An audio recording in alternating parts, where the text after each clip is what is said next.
Sergio for Tactical Combat with one of my friends from the former school called American Top Team, now called Freedom Fighters. Alan is a coach and a fighter, professional fighter from Miami area, and he's launching a new program that we want to introduce you and talk to you about it. We're going to have a link on the description of the video so you guys can go and check it out.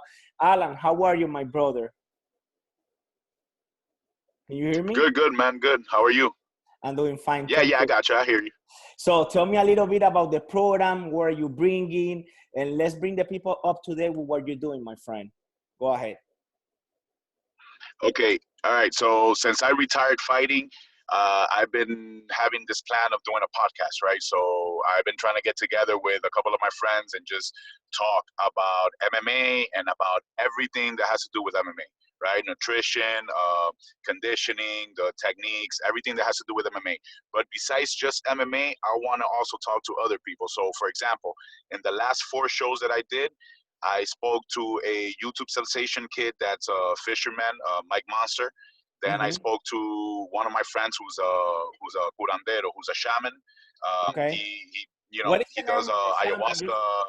What is the name of the guy? I'm sorry. What is the name of the guy that you? The name of the shaman is Luis. Yeah, Luis Sancita? Artesano Diaz. Oh, okay. I think I know him. Luis Artesano Diaz. Luis Artesano. Yeah, I think I know him. That's why I ask you. I think I know him. Yeah, he goes under Lucho Diaz. That's the name that he goes under, but his name is Luis. We used to call him Rambo before. He used to do graffiti with me in the past, but he grew up. Obviously, he's grown up. He's taken a path of what they call un curandero, and he's moved along in life, man. He's grown up, so it's good to see, And then, like I was saying, I had 2 other guests. The other 2 guests were 2 graffiti writers, which I did graffiti in my past, so it was a big thing for me to interview those guys. They were like idols to me. Excellent. So what are you doing now, actually, with all this quarantine? Are you planning to do podcasts? What are you thinking to do, brother?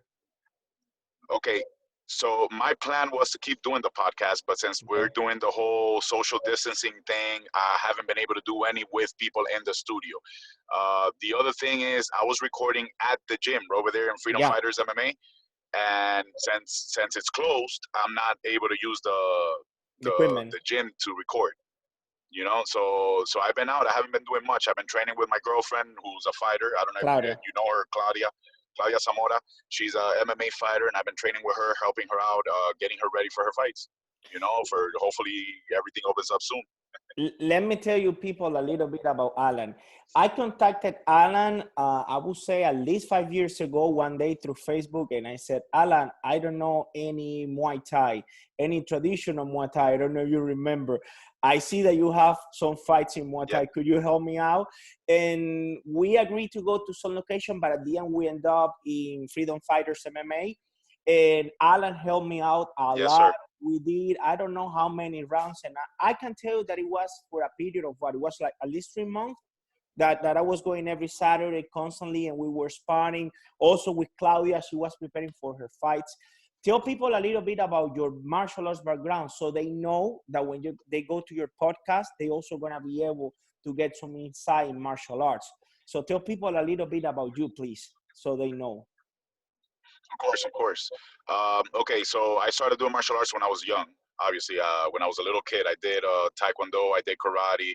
I've done pretty much every martial art that you can imagine. I've done it all until I moved to Miami when I was 15.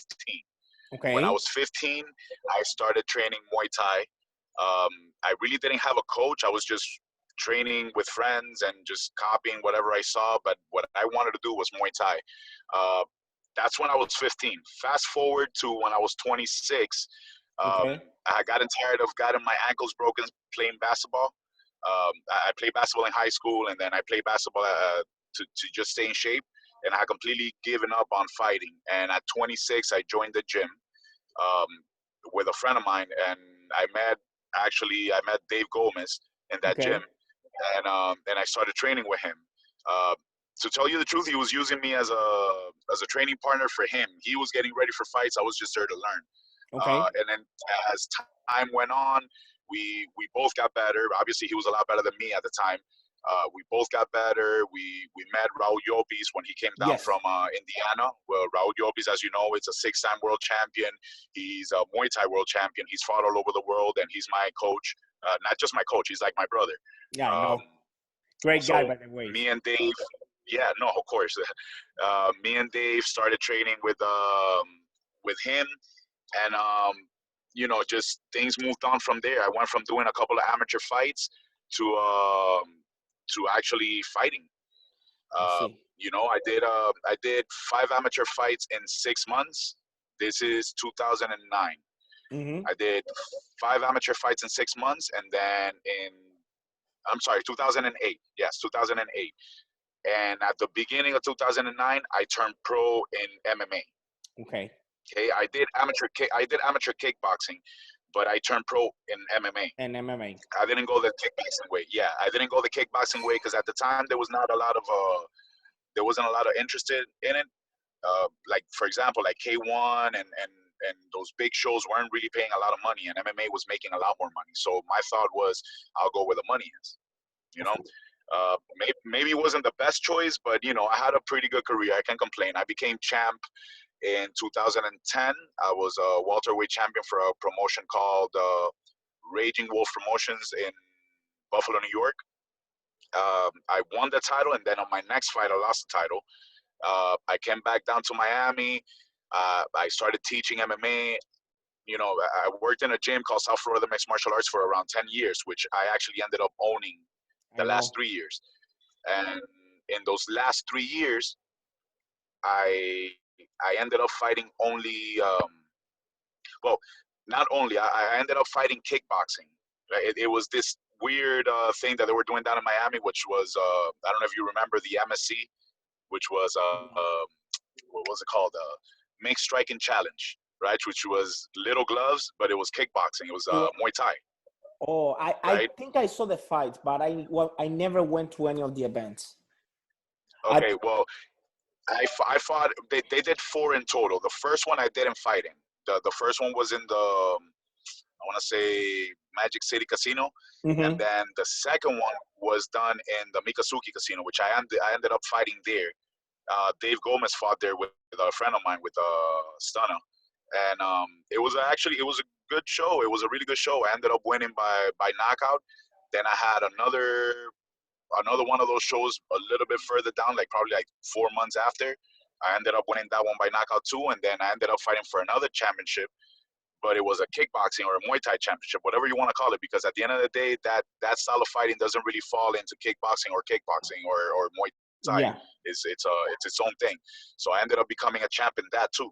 that was what Iska, So the Iska fights, I'm ISKA. sorry.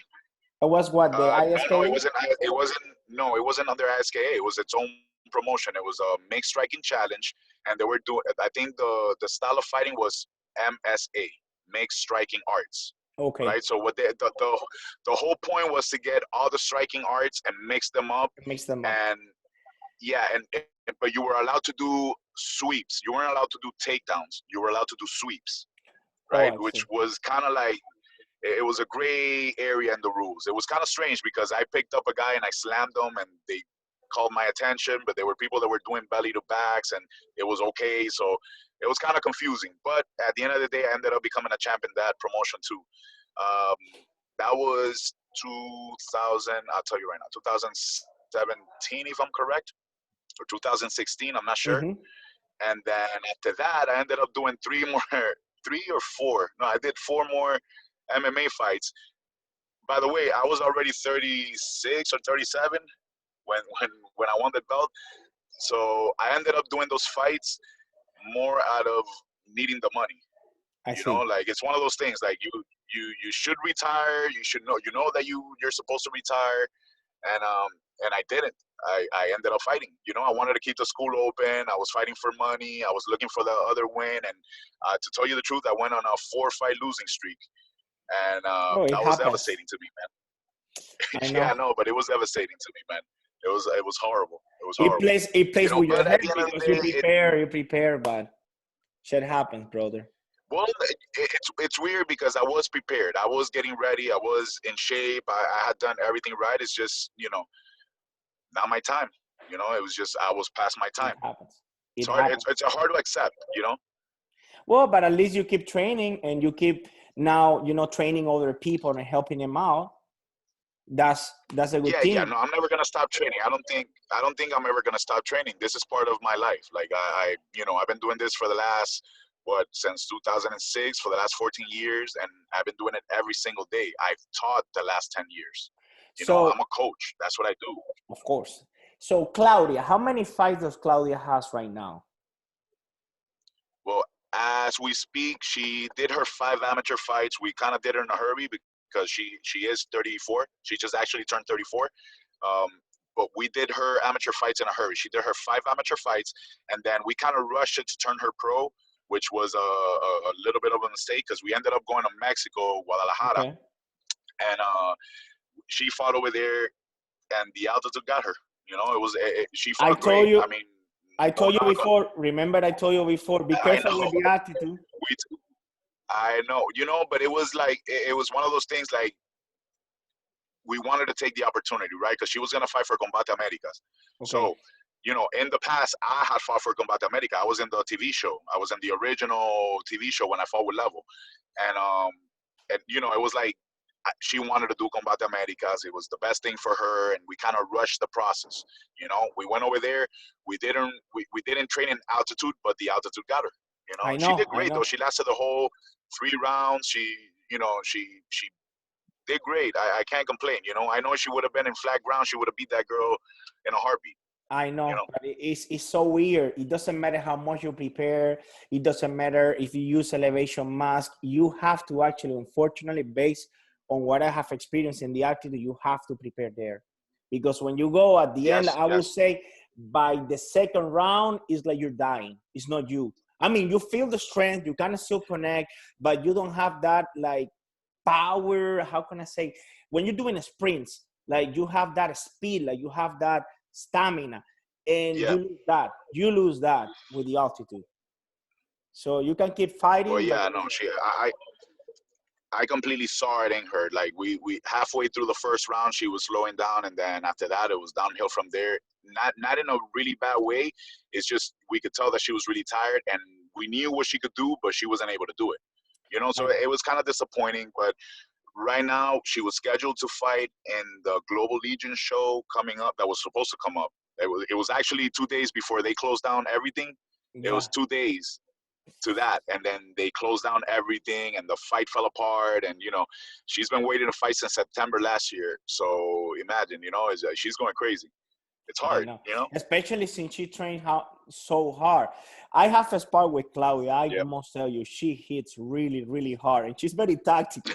Like Yeah, she plays with you, yeah, like yeah. like she plays with your mind, and all of a sudden you're getting Well, hit. yeah, that's part of the training though. Like we do that all the time. That's part of the training that we go through, and I mean, I have her work with. She does a lot of the stuff that I do, but at the end of the day, the main coach in the gym is Manolo. I know. Manuel Lopez. He's the main coach. Everything that we do has to go through him. If I teach her something new, honestly, I go through him before I even teach it to her. I'll ask him, what do you think if I go through this? And if we have a game plan, I'll go through him first. I have a lot of respect for Manolo, and I and do I've been too. with him since 2006 because not only is he, he's been there in all my fights, but he's also my coach's coach, right? So Raul Llopis, that's Hmm. his coach, I right? know. So to me, it's lineage. I It's know. It lineage, is and lineage. I have a lot of respect for that, man. I believe in loyalty to the end. I mean, I'm probably loyal to a fault. Manolo is like a father for many of us. I have the most respect Yeah, bro. Yeah. for real. So, It's question in the podcast: is Jose working with you, or he's gonna be like invited? Is he part of the podcast, or Okay, so at the beginning, me and Jose were gonna do it. Look, I'm gonna tell you what happened. Look, in okay? the past, I had another friend that I was gonna do it with who had nothing to do with MMA, right? Okay. This was 2000 I want to say 17. This was 2017 when I was gonna do it. I Okay. actually recorded one show. We never put it out there because I ended up closing up the school, moving. You know, it just everything kind of moved, and I was losing the fights. Everything just happened in a weird way, so I kind of like forgot about it. Now Okay. fast forward to like 7, 8 months ago, I have this gentleman that I coach. He's a friend of mine, but he's my client, and he just lit a fire under my ass, man. And he told me, he's like, "You've been talking about this podcast like you're gonna do it, and you don't do it, right? So it's either you don't want to do it, or you're never gonna get to do it." And I got up and I went and bought all the equipment, you know, and I That's started good. doing it. That's good because you have a lot to share. Not, not only in fighting, but also dieting, exercise, and a lot of things that we have in this city that nobody else have. You could show people the places, and go and record the places that we have in Miami. Like there is Yes. so much potential for your Well, show. that's the plan. You know, honestly, I just want to spread out the knowledge that I have. I want to let everybody know about what I know, right? So I don't only fight. Like I told you before, I did graffiti when I was younger. For a Okay. long time, I did graffiti. I did graffiti until I was 29. Now, I say younger, but I was 29 when I stopped doing graffiti. I was already fighting. The only reason I stopped doing graffiti was because I had to fight and I couldn't sleep at night doing graffiti. You know, so you can't train and you can't be efficient in fighting if you're gonna be up all night. I see. You That's know, true. so it was one of those things that I had to give one up. I love graffiti, but I love fighting too. So I gave up graffiti to follow with fighting. Now that's not the only things that I've done, and not just that. Listen, I'm on a book in graffiti. Like I accomplished things in graffiti. You know, like I was I didn't know known in that. Miami. Yeah, I'm known in Miami for the graffiti that I did. So when I do the interviews, you see it. When I talk to these guys, I'm not talking about something that I don't know. You know, I'm talking about what I know about. Like, so when I talk about fighting, I know about fighting. If I'm going to talk about fishing with that guy that I brought in that's a fisherman, I can talk about fishing because I like fishing. I actually do spear fishing. I go diving. You know, I know how to fish with my rod. I'll catch a fish if I have to, you know? So I want to talk about things that I know about, right? And And that I are want to spread my interesting. knowledge, and I want to talk to people so they can spread their knowledge, you know? And that's all I want, man. And I want it to be fun. I want people to What's the enjoy name of the the conversation. podcast? What's the name of the podcast so they can The, subscribe? all right, the name of the podcast is The Conscious Vice Podcast, right? So hopefully you put it under the Yes. screen, but it's The Conscious Vice Podcast, right? My name is Arzeno, so if you look for my name, you're gonna see a couple of fights, but the podcast will come out too. Excellent. So far, I only have 4 episodes, so you know I'm working on it. I'm working No, on it. little by little, with this coronavirus thing, we have to like be in hold, but everything is gonna come out for real. Okay, brother, Oh, of let me course, of let course. me stop the recording, and I want to do the same interview in Spanish. Allow me to do that. Hold on one second. Thank you Dale, so dale. much for your Go time. ahead, my man. Thank you.